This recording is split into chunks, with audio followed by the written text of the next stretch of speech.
Hi there, this is the People Who Read People podcast with me, Zach Elwood.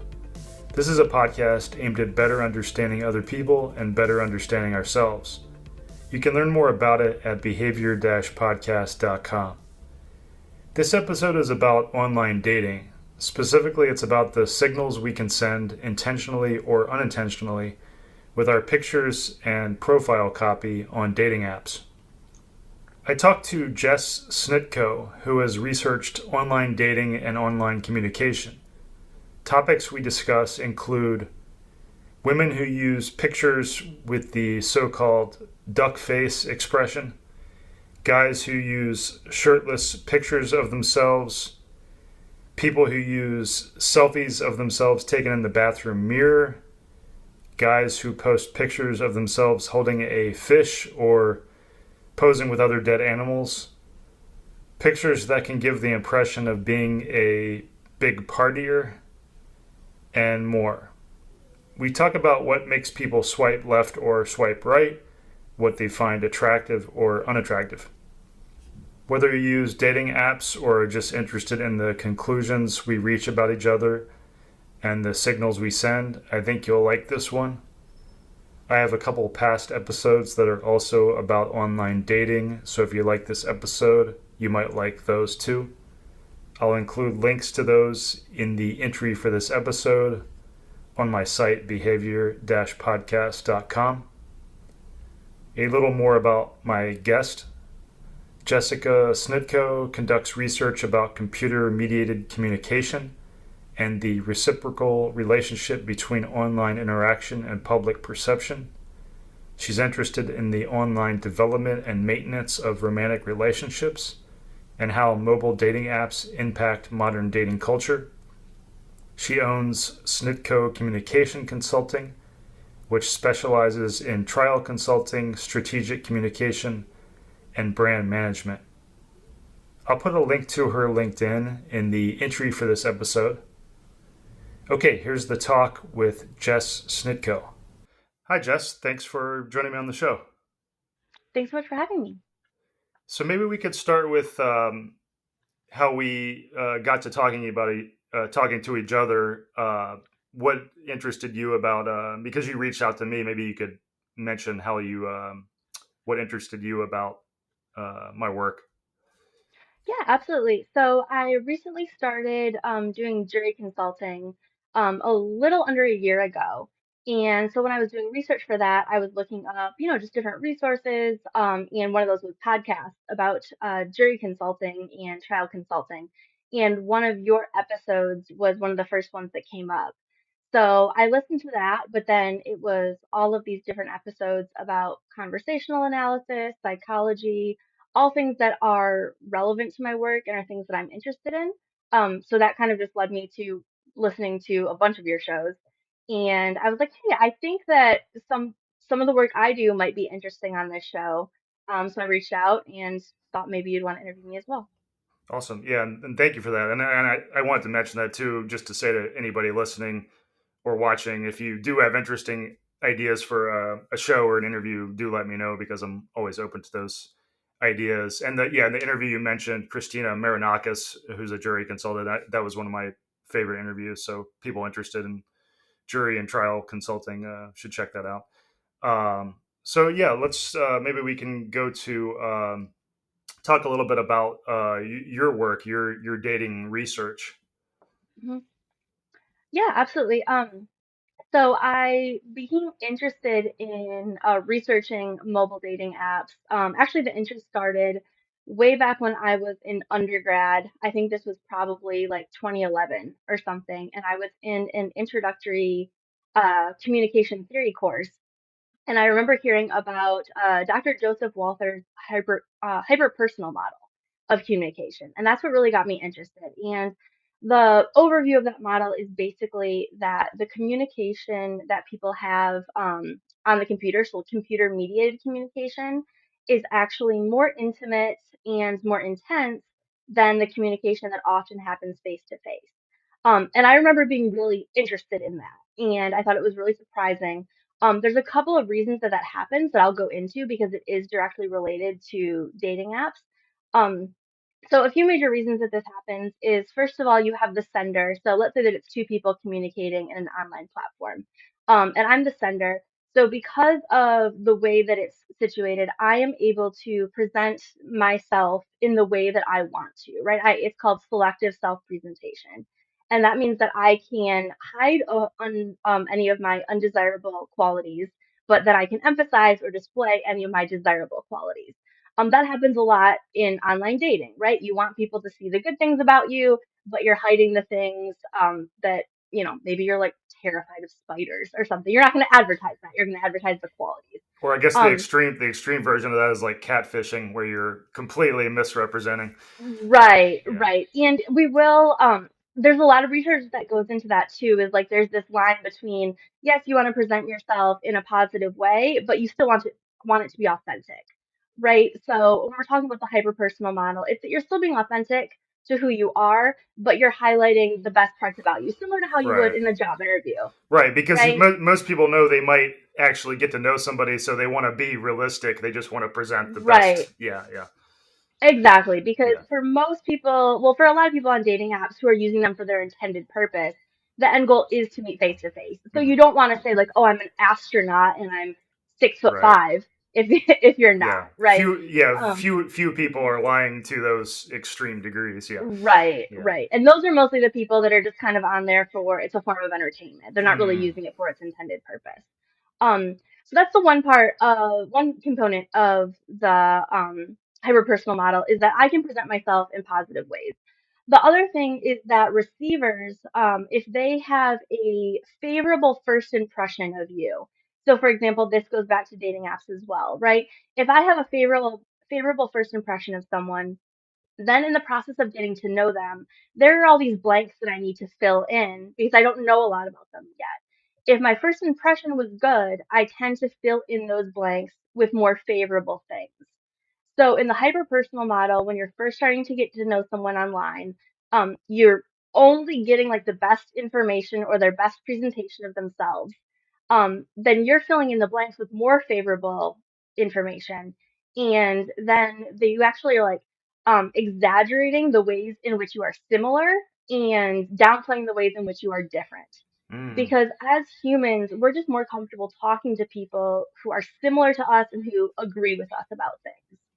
And that just it leads to more positive interactions, right? So it's in our best interest to do that. It makes sense that we do that. The other thing about the hyperpersonal model is that because of the channel, so it's asynchronous communication, meaning that it's not happening simultaneously.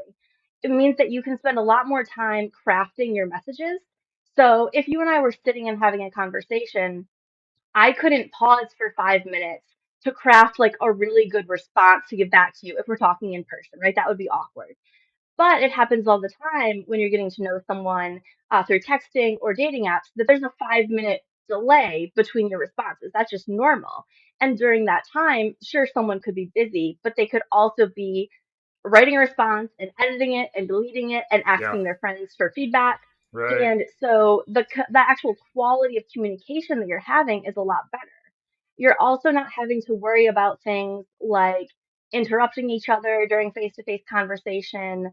Sometimes, the first date, that beginning conversation can always be a little bit awkward, even if people do come with like good intentions and are fairly socially adept.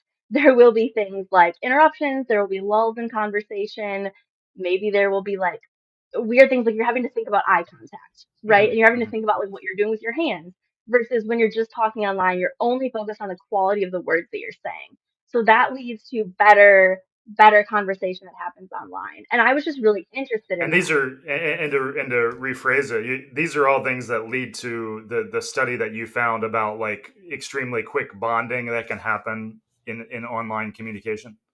Yeah, so this is what really sparked my interest in it. So learning about this hyper-personal model is what inspired me to go to grad school and start studying dating apps. And I actually caught it at the perfect time. So Tinder came out in like 2012. I started grad school in 2014.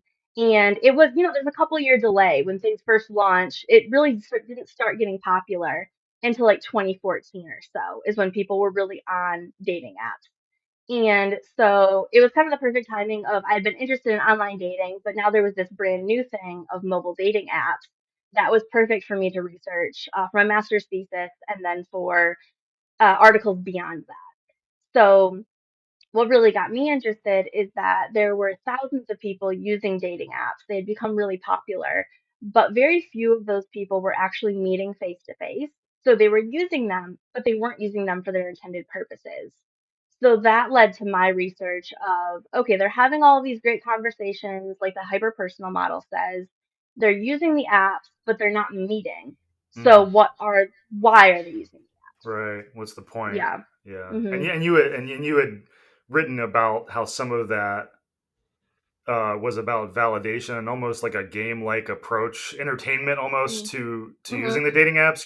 Maybe you could talk a little Yeah. bit about those uses, motivations for using the dating apps. Yeah, definitely. So for my master's thesis, I looked at the reasons that people are using dating apps because so the uses and gratifications theory that says that every media that we use, we are using it to gratify some need, right? So the reason that we watch TV at night, a lot of people watch TV just like for entertainment. Some people will watch the news to get information, but you're not going to use a form of media unless it is satisfying some type of need for you, right? So people are using dating apps, that means it's satisfying a need. So my master's thesis looked at why people were using them, and I found four primary reasons. Like you said, one is validation. So people are using dating apps because it makes them feel good about themselves. Women are more likely to use it for this one because women get on dating apps, they upload pictures, and all of a sudden they're bombarded with messages about how pretty they are, right? So validation is a big reason for using them. Yeah, I'd like that. Yep. Yeah. Yeah, right? Like it's like, okay, you're having a down day. Like let's have some strangers online tell me how pretty I am, right?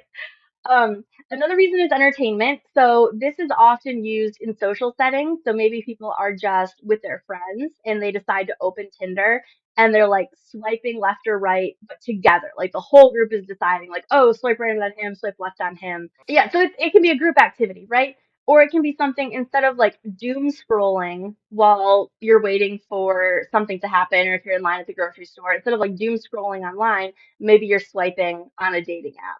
So in those instances, they're still on it, but it's more so just like something to do. It's like in place of playing a video game, it's in place of being on Instagram, Right.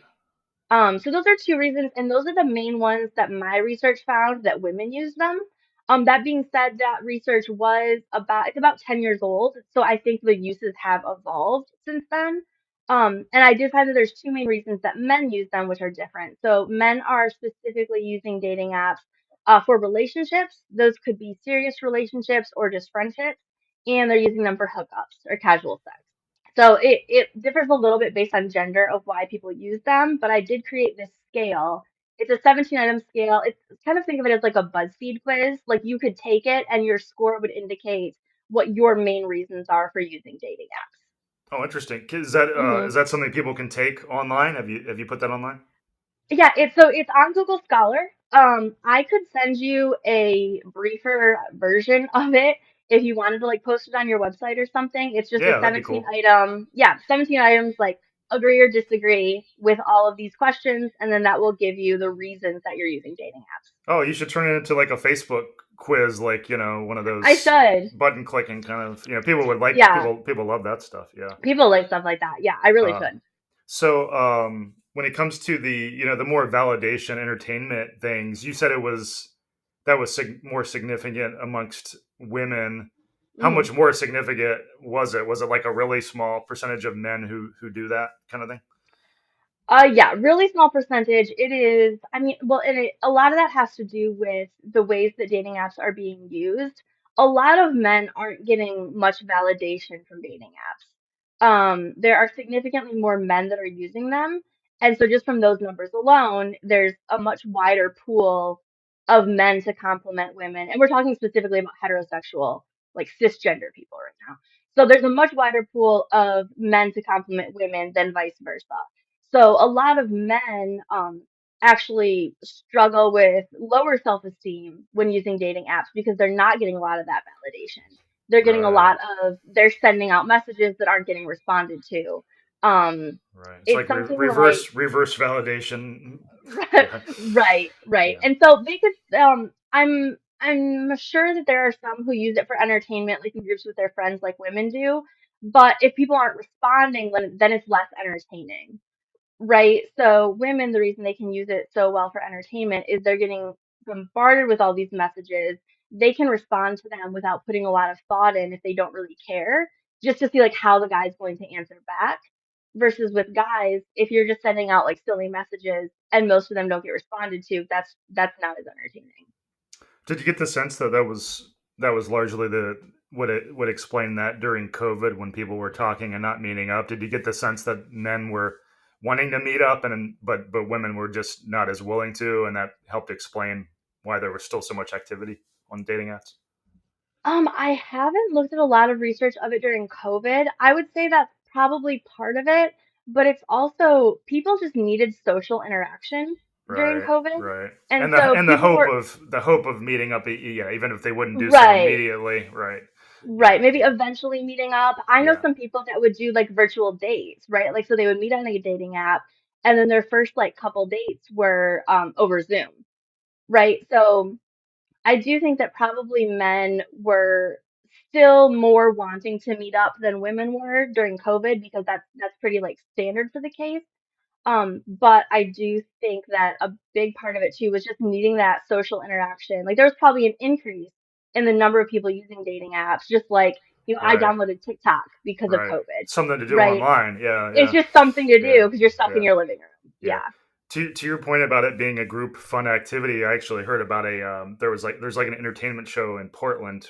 It might have been a traveling thing, I'm not sure, but a woman basically does an examination of guys that she's seen on dating apps, and they all, as a group, they all mock the guys and what they said and how their interactions, which kind of struck me as kind of cruel, like Yeah. but then again they were defending it because they were like, well, these guys were really bad to us or said really bad things, but it reminded me of this using those things for entertainment, all crowding around and being like, let's go through this together. Yeah, just kind of an interesting thing that stood Yeah. out to me.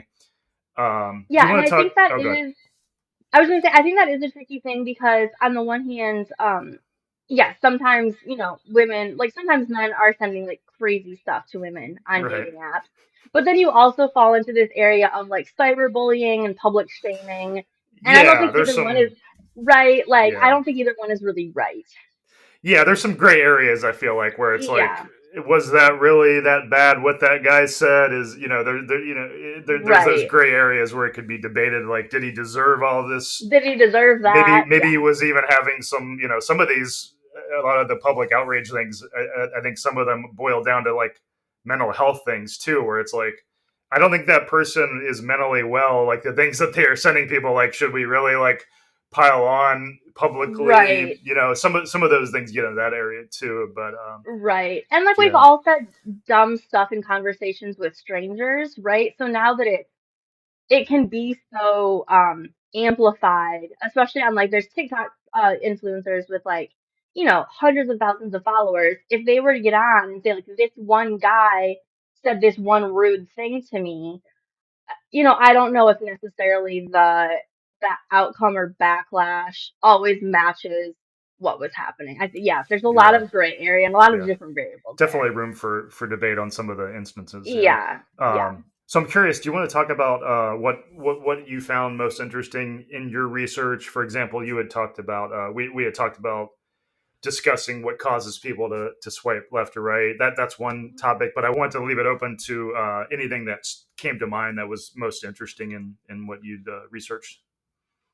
Yeah, definitely. I can talk a little bit about like the swiping right and left article. That's one that people find really interesting. It's when I teach college, it's one that I share with my college students because it has Yeah, these like really cool graphs and people think it's interesting. and it's most So this practically useful for people yeah, using dating apps. yeah, Yeah, people can look at it and use it as like a guide of what to or not to include on their dating app profile, right?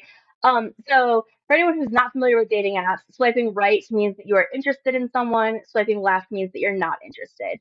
So historically, we found differences in what men and women prioritize when looking for romantic partners. And so I was interested if that held true on dating apps as well. Just because, it is more modern times, maybe people's priorities are shifting. And also, when using dating apps, you're not necessarily looking for a long term partner. So the things you're interested in or care about might be different. So I asked 1,000 college students basically what makes them swipe left or right. And I created, it's called a semiotic network analysis, but basically I summarized all of their responses. And when it comes to swiping right, it's no surprise, both men and women, their top priority is attractiveness. So if they find someone physically attractive, they're more likely to swipe right on them or indicate interest. And I think that people will often see that result and say, like, oh, people are so shallow now. Well, partially, maybe yes. But also you have to think about the interface of dating apps and really the information that is available. Most dating apps, the main thing that you can see is pictures, right? Sometimes there'll be like maybe a couple little prompts with their responses to them, maybe a short bio of like 200 words tops, but the main thing you have access to is pictures. And so if that's all the information you have to go off of course it's going to like come down to physical attractiveness. Right. Um, And have, and, Men and and, women. and have people never haven't people always been shallow in that regard? I mean, yeah, Yeah. Yeah, I think that like there's sometimes people that just make the argument that technology or social media has made people more shallow. I always go back to, wealthy men used to pay people to paint pictures of them in front of their desks, and then they'd hang those paintings on their wall in their office, right? yeah. Like, Vanity and appreciation of attractiveness, I think, has always been a right, right. human That's thing. But always yeah, been, but to your yeah, point, it's it's like always been the case. it is the one clear signal we get from the dating apps. Yeah, Right. We can see what they look like, and that's yeah. sometimes all the information we have to go off of. So physical attractiveness was a big thing. But men and women both also value people who have shared interests and hobbies with them. Those were big indicators of whether they were going to swipe right. I thought that some of the things for swiping left were more interesting. So what people are saying, like, oh, no, that's an automatic no. So for both men and women, things like smoking and drug use, they were swiping left on, which I thought that, that makes sense. But also things like bad spelling and grammar. People were really swiping left on bad spelling and grammar. That's interesting. Yeah. Yeah, and the reasons for that, I think we can get more into like the psychology of that in a little bit, but I think there's reasons behind that explain it more. Yeah. People also really don't like group photos. So when people Oh. post a picture of like a big group of them and their friends, they don't like it. And the Hmm. reason for that is that you don't know which person is the person you're swiping right on. Oh, interesting. You need like an arrow in Yeah. there. Right. You need like an arrow or a circle or something because yeah, people don't like having to play like detective Right. and figuring out which one in the picture you are. That's funny. Yeah. The political affiliation also came into my results. So men were likely to swipe left on women who they described as super liberal. Women would swipe left on anyone who had pictures of Confederate flags. Women also didn't like people who seemed like party animals, and they also didn't like, they described it as dead animals. But a lot of men will post pictures of like the deer they shot or the fish they caught, and that like Right. the pictures of the fish is Yeah, the really, fish. really common. The That's a fish, cliche. They're holding up the fish, right? yes, I've heard and that they as a are. cliche. Yeah. Yes, and that's a real thing that happens, and women do not like it. So any men who have pictures of like dead animals on their profile, I think they do it to show that like they're outdoorsy and they have these Right. different hobbies. For whatever reason, most They're a women do not like provider. that. They're They're right, you know. Yeah. right. They're a provider. We can take care of you. We can go kill our own food. We're outdoorsy. But yeah, women don't like that. There's probably a scale of badness from like an oyster up to like trophy game hunting for badness perception. Though it's probably like you know, Probably. it's like the fish is probably better than I killed this lion in Africa. Right. Yeah, Yeah. I would say so. I think Yeah. that women would probably be more accepting of like a fish from a fishing trip versus like, oh, I went on a safari and killed a zebra. Yeah. Right. Just putting So, it out there to clarify the yeah. scale that we're working with. Yeah, yeah. I would definitely think there's a difference between those two. Yep. I harvested this oyster. You know, that's probably the least Hmm. offensive on the scale of providing. If you want the Yeah. providing photos, yeah.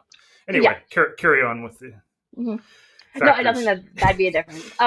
There were other things. So, men didn't like a lot of like excessive piercings or tattoos, which I thought was interesting. I thought that was also a symptom of where I collected the data.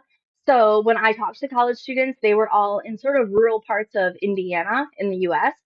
And I think that their responses may have differed if we were in like LA, for example. Portland for sure. Um, yeah, yeah. So I think the thing with like piercings and tattoos, that really depends on the sample of the population that you're talking Hmm. to. Hmm. Men also didn't like duck faces. Yeah, I was going to So ask you about that one. yeah, That's an yep, interesting one because I think I get the sense a lot of women think that's an attractive pose, but yes, apparently and not for a lot. I not for guys, and I think it's because when women make that face, it makes their face look slimmer, and so they think that it's a more flattering angle because it makes your cheekbones like stand out more, and so it makes your face look slimmer, which is what a lot of that's like a lot of editing they do in beauty magazines. Is like that's kind of seen as a standard of pretty. Um, Uh, and so making that duck face makes your lips look bigger, which big lips are seen as pretty, skinny, like pronounced cheekbones are pretty, do you, do according to you like just Western beauty standards. do you feel like there's a scale there too, where like there's probably like better forms of the duck face, but too exaggerated looks silly, and like is there some art to the duck face, basically? I would say there's definitely an art to a duck face. I think Need to that research this. we do need to yeah, we should research like the art to a duck face because I do think that the duck face is really just a pronounced pout where Mm, like a pouty lip look can kind of be like seductive, right? And it still is doing that same like shape with your face. A duck face I think maybe came out of people over exaggerating that or maybe making right, fun of it. right. So yeah, I do They're think doing like a exaggerated Zoolander kind of pose or right, something. Yeah, right, like his yeah. what blue steel or Blue whatever it Steel. was. Yeah, Yeah, yeah. yeah, I can't remember. I try to emulate that, but I can't remember what it was. So. right. Yeah, I don't remember what it looks like. Yeah, so I do think there's an art to it. But yeah, guys, not a fan of the duck faces. Yeah, Women interesting. tend to also, yeah, women tend to also be pretty picky about the types of photos that men are posting. So not only are they not fans of group pictures, they don't like low quality photos, like things that are blurry. They don't really like a lot of mirror selfies. So just like standing, taking your picture in front of the mirror. Shirtless selfies were also on there. I think that that depends on the context. It seems that women don't like shirtless pictures if you're only shirtless just to be shirtless, right? If you're on the beach and you look good shirtless and it makes sense for the context, that's okay. Right. But if it's like you're in your bathroom and you just like pop your top off to take a picture, they seem less Yeah. receptive to that. Yeah, I want to ask you about this. Maybe it relates to this like signal theory, kind of unintentional Hmm. signals we send kind of thing. But like, for the mirror selfies, I mean, the thing that strikes me there about why people might not like that is it signals like you're trying too hard. Like maybe it signals you're like don't have real photos to use. Like maybe you're like Mm. don't have friends or a social life or something, and maybe you have to resort to taking selfies in your bathroom. I don't know if that's like maybe a signal that it sends, or what do you think people don't like those? Yeah, I would definitely agree with, I think that's part of it, right? Is that if you, especially if that's like all your photos, if all your photos are just like either you in your bathroom or your car, it's like, okay, this is a person that doesn't go places. Yeah. um or doesn't hang out with groups of people. Maybe they seem like a loner, maybe they seem like a homebody. I think it also signals vanity. Mm, um yeah. and I Like you're think the sitting around thing, taking photos in your bathroom, and that's yeah, right, like, oh, look at me yeah, in the mirror, look at me in the yeah, mirror. yeah. And I think that one thing that we do unfairly, but this is just like a psychological thing that everyone does, is with signaling theory, or like over attribution theory. So if we only have access to small amounts of information, we emphasize the significance that that information has. Right, So everyone looks in the mirror every day, right? But if I have a picture of myself looking in a mirror, that may be subconsciously signaling to people like, oh, that person's vain, right? Because they posted a picture of themselves in a mirror and that just seems vain. um the same thing as if, okay, we all get in our car every day and could potentially take pictures of ourselves in it, but if all your pictures in your profile are just pictures of you in your car, it's like, oh, this person seems boring, they're not going anywhere interesting. right, right. Yeah. Well, and when you say it's the same, I mean, I imagine it's the same for a lot of these things, like the shirtless photos from men, it signals a similar kind of like you're trying, if there's not a context for it, or even theoretically, if there was a context for it, like the fact that you would post it kind of signals like a, vanity, trying too hard to impress kind of signal. Would you agree with that? Hmm. Yeah, I would definitely agree with that. I think that it's also attached to men who are just looking for casual sex rather than Mm, more long-term things. Because if people are like the women that are trying to attract with that, I think that like subconsciously people are thinking, oh, if you're just gonna post a bunch of shirtless pictures, it seems like you're after something very specific. right, which could be what Yeah. they're, which could be sophisticated on their part. They know what they're Hmm. trying to do, so they're only Yeah. attracting the people they want, kind of thing. Right. Yeah, Right. And yeah, if yeah, if that works, then yeah. If it great, works, it right? works. Yeah, yeah. Right, right. But then maybe women who are interested in something more serious aren't going to swipe right on that because that signals to them that the man isn't interested in something serious. Yeah, and I think to your point, it's like the unintentional. Like we can be prone to um, reading things wrongly, like putting too much emphasis on certain signals, Yeah. like you said, because there's only Hmm. so many signals we get. So we Hmm. can. I think that accounts for some of the like people being too picky in some cases, where they're like, "Oh, I read this thing as communicating something." Like let's say the grammatical errors or something like. I read these signals as communicating something significant about this person. When in reality, Hmm. it might not be that significant. Like the grammatical errors could be due to the fact that they're ESL and they're actually writing English and speaking English at a very high level compared to they're doing well on that front, but we could be misinterpreting it, or they could just be posting a picture at the beach because they thought it was a good photo to use, and it doesn't Hmm. indicate that they're vain or seeking a physical only relationship. Just to say, we can be prone to like misinterpreting those signals, and I'm not sure if that's something that is related to that you've thought about or worked on in the signal theory dating areas. But Yeah, absolutely. So I do teach actually my own intro to communication theory class now, and this is something that we talk about is that a lot of times like the what you think you're signaling about yourself maybe isn't what other people are receiving. So I think mm, going back to like the grammar and typos thing, how a lot of people said that they'd swipe left on that. Well, that's because people value intelligence, right? Or especially because these were college students, they value education. And so because we're over attributing just this one typo, now we're saying like, oh, this person's dumb, or oh, well, and it could have literally just been a typo, right? Like I've sent typos in emails, mm-hmm. um, all the time. I've actually sent like I've spelled my last name, my own last name wrong in emails, Yeah, right? And so it yeah. I doesn't mean, mean, yeah, yeah, but because we only have such a small amount of information, that's how what we have to go off of. Um, and yeah, same thing with just pictures of the beach, right? Like maybe you're like, oh, this was a really fun vacation, and I thought the beach looked really pretty behind me. I happen to be in a bathing suit because I'm at the beach and I'm going to upload it, but maybe people are interpreting that differently. So I do think that one common mistake people make about when they're creating profiles, like if they're not getting as many like matches or as much interest on their profiles as they expected or would like to, the first thing I always tell them is to like go back and like really pay attention to the messages you think that you're sending because that might not be how people are receiving right, them. yeah. Yeah.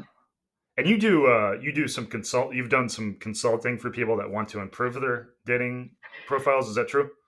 Yes, and it'll just be like it started with just like some of my friends that I would see at coffee shops and stuff, and we would just like be having casual conversations, like or, someone would be like, "Oh my gosh, like people never message me back," and I'd be like, "Well, what first messages are you sending?" They'd be like, "Oh, I just send hey," and it's like, well, that's why, right? So yeah, I do actually do some consulting work. And I'll have people give me like $25. I'll look over their profile and I guarantee results, right? If you don't see like an increase in the matches that you're getting or in the messages that you're getting back, I'll give you your $25 back. It's just a fun little side hustle that I No, enjoy yeah, doing. and it must be Yeah, fun too. I mean, it's really fun. and based on what I've seen, I mean, I actually interviewed a couple people a couple years ago about their dating app experiences, and I was talking about this one anecdote from an acquaintance, a woman I know who was describing this guy who her and her friends knew. She just happened to see him on the dating apps, and uh, we were talking about his bio, his profile, and it was just so bad. It was like he was so clueless, and how he came across. It came across as really bitter. Like I think he was trying to be funny, but he came Yeah. across as like just really bitter. Like it was almost like he was trying to be sarcastic about like his bad experiences or something. Hmm. But it just came across like very clueless, and you're like, this guy will never. I mean, the chances of somebody being interested based on this profile content that he wrote would be so slim. And but yeah, to your point, it's like there's clearly a lot of people that could really benefit from looking at their profile from an outside perspective and thinking about those things because getting back to the incorrect perceptions we have, it's like uh, some of these things that we think indicate something really bad about people are just superficial, and if we actually hung out with them Hmm. in person, they a lot of times might be much better than we assume. But Yeah. yeah, maybe that's a way to segue into.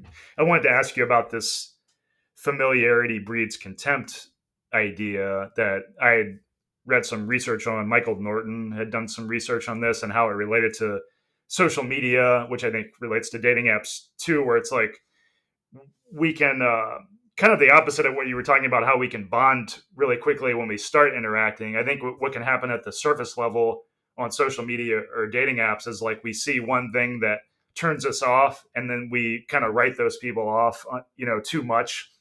Hmm. Whereas if we actually got to know them, we'd see much more positive things. Even the things we dislike might be, perceived in a more positive form. And that was Hmm.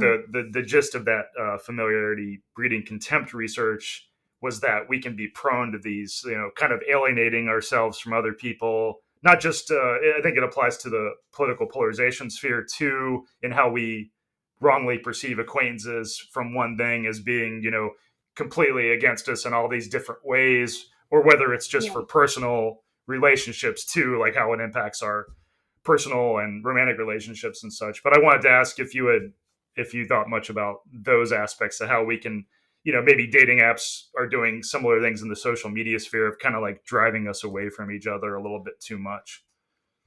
Yeah, there is this problem of, one of the side effects of dating apps is that we are overwhelmed by choice, right? We have so many, you can just get on your phone and like swipe through hundreds of people in a matter of minutes. And so it's led to what they're calling throwaway culture, where it's like maybe I go on one date with somebody and the first date goes well, but maybe I said one thing that I didn't like.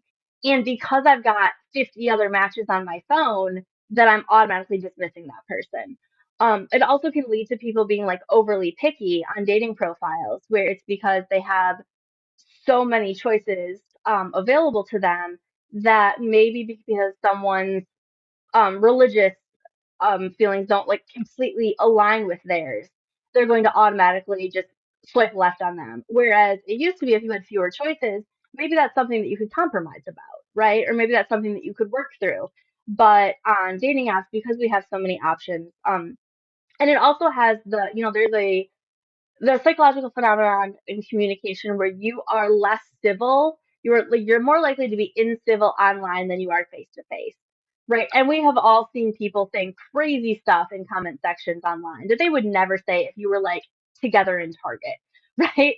And so it also has that effect that happens on dating apps as well, where we're more likely to just dismiss people because of small things, because of this throwaway culture, and we're more likely to be like really rude about it because we have this basically this distance between us. We're protected by a screen, so we're not seeing direct consequences of our actions.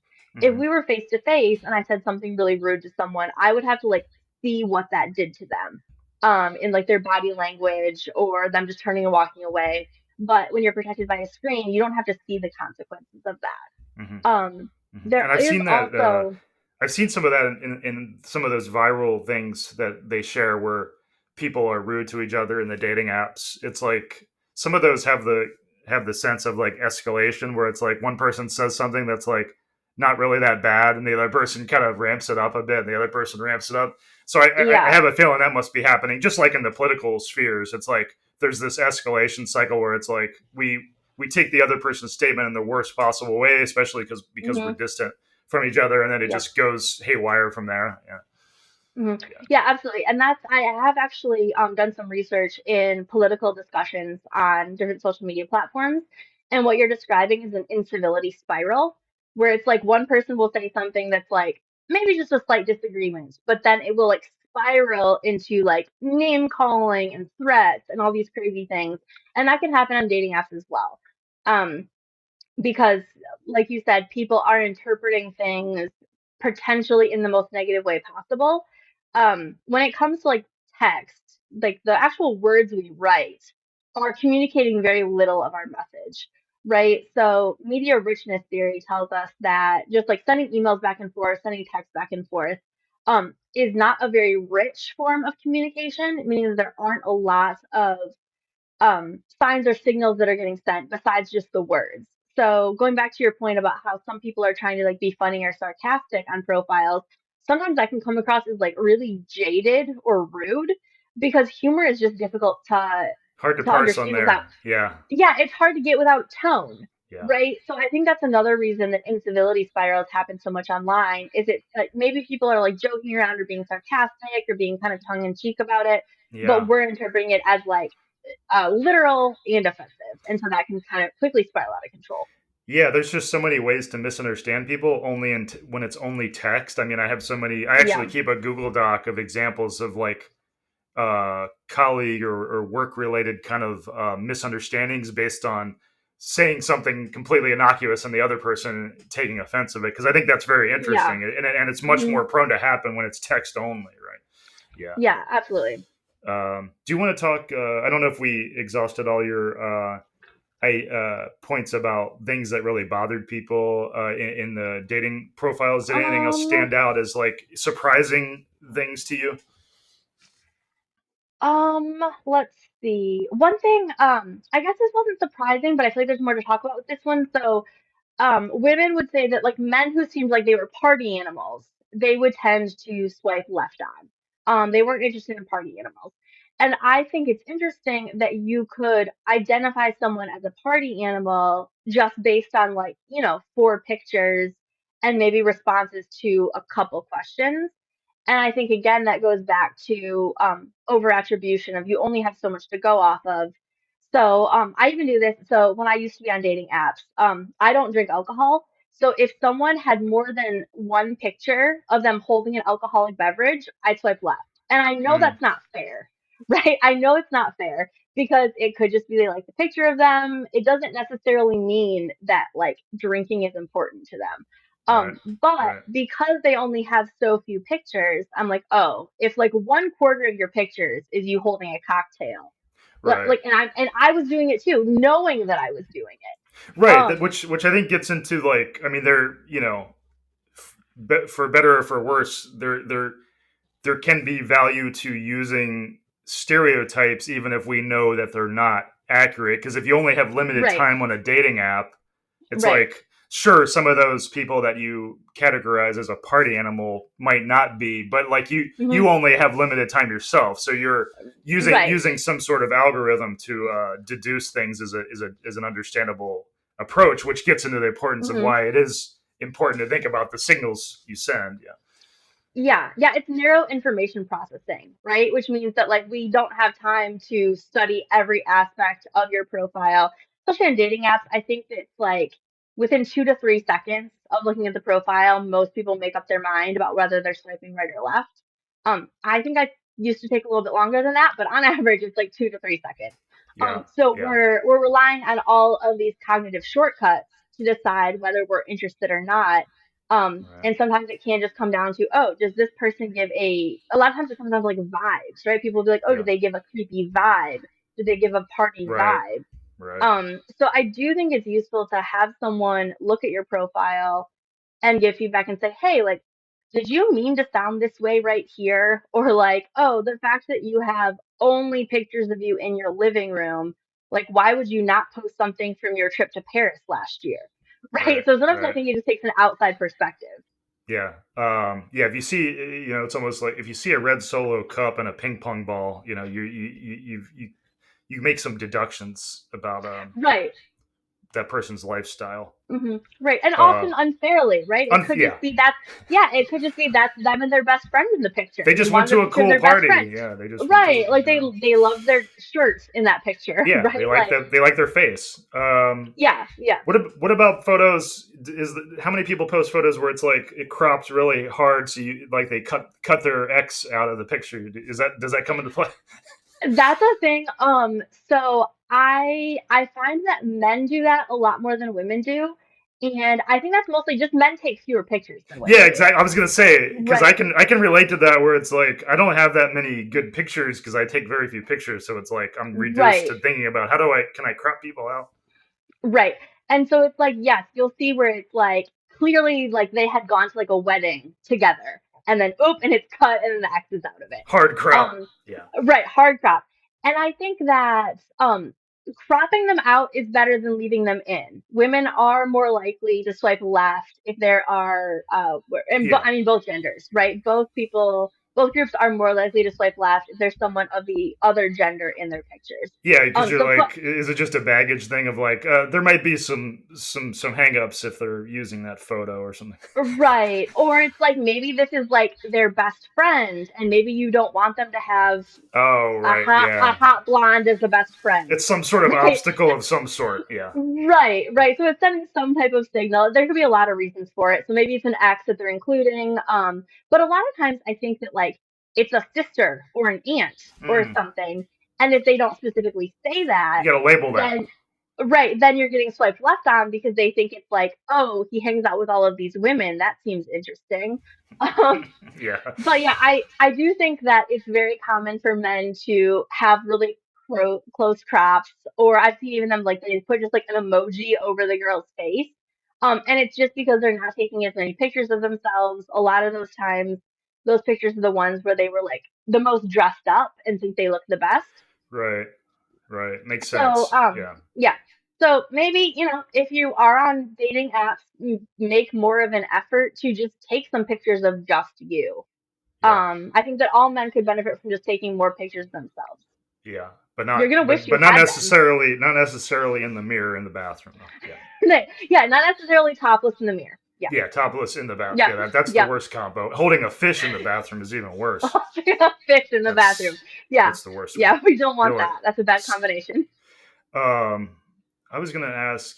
Oh yeah, it made me think that it would be you could probably create a pretty cool algorithmic. Sorry, there's a loud bird. I don't know if you can hear that. You could probably create a pretty cool algorithm using visual identification, picture identification algorithms, where it's like parsing people's profiles for like liquor bottles, red solo cups, a hard crop, all these kinds of Hmm. things we've talked about that would like Yeah, automatically analyze and like reduce it to some sort of stereotype, which is kind of like emulating what people are doing on their own. But it just made me think there's probably right. some interesting algorithm where you could analyze somebody's lifestyle just from like the pictures and run it through some app. But yeah, that's Yeah. kind of No, you interesting. definitely could. And I Yeah. there are which one is it? Hinge, I believe, will go like if you give it permission to go through your camera roll, it will select your best photos for you. Oh wow, Um, interesting. but it's not a super smart algorithm. Like sometimes it doesn't realize who's you and like if that's a really pretty picture of your sister, right? So you do have to like double check it, but they are But it's starting to helping create you those things. Yeah, yeah, because it knows what works. The apps yeah, know what kind of pictures work and get the yeah. The swipes. apps know So what's working, and so we can go yeah, through and be like, oh yeah, these four are like your pictures that are most likely to get good responses. yeah, that's interesting. Hmm. Um, anything else you want to mention that we haven't covered that you find really interesting in these areas? Let's see. Is there anything else? Um, I don't think so. We've talked about, I have some notes here that I'm going Yeah, through. I think we covered a Yeah, good amount. Do yeah, you want to talk? I think we did too. Do you want to mention? And you're doing some jury trial consulting. Is that the same? I was wondering. Is jury consulting the same as trial consulting? So, sometimes people use them interchangeably. Jury consulting is like a subcategory. So, trial consulting is like every process of the trial you can be a consultant for. Jury consulting is specifically related to aspects of the jury. So that could Hmm. be like the jury selection process. Voir dire. It Yeah. could be. Yeah. It Yeah. could be looking at mock trials to see how the jury responds. It could be prepping witnesses specifically to like talk to specific jury members. But yeah, jury consulting is just a little bit more specific than trial consulting. Trial consulting could be like the whole grand scheme of the trial. And were you doing the jury consulting? Was that? Yeah, I was doing specific jury consulting. Okay. So yeah, my first case that I was brought on for was just one year, and then a little bit of witness prep in terms of we helped select the jury, and then came up with kind of some of the best techniques of how witnesses could explain their side of the story in a way that was going to resonate the most with the jurors. Mm, Um, yeah, and it also helps to, once you know who the jury is, there are certain things that attorneys can do that are going to relate to that jury more, right? So I think very often the attorneys think, well, we'll just give them the facts of the case. Facts sound a little bit different and are interpreted differently based on who you're giving the facts to. right. So, if you have someone who has a lot of experience, maybe in healthcare, and you're doing a medical malpractice case, and one of your jurors works in healthcare, you're going to want to approach that in a certain way. So some of what we do is looking at who the jury is, um, coming up with some of like their demographics, their characteristics, how they're likely to believe or how they're likely to feel about certain things, and coaching the attorneys on the best way to present the facts, and really what about the story to emphasize that is going to resonate with the jurors most. Yeah, Mhm. that stuff is very interesting. Yeah, I was remembering the interview I did of Christina Marinakis, Yeah. the jury consultant. Yeah, and that stuff Mhm. is very interesting. It's so Well, interesting. Yeah. maybe when you maybe we can talk about that one day in the future. Your work on that Yeah. front. But yeah, well, this has been great. Anything else you want to add before we sign off, Jess? No, just if anyone is interested in, consulting, whether that's trial consulting or they would just want some quick feedback on their dating profile, you can just message me on LinkedIn. Okay, thank Yeah. you. Thank you so much. That was a talk with Jess Snitko.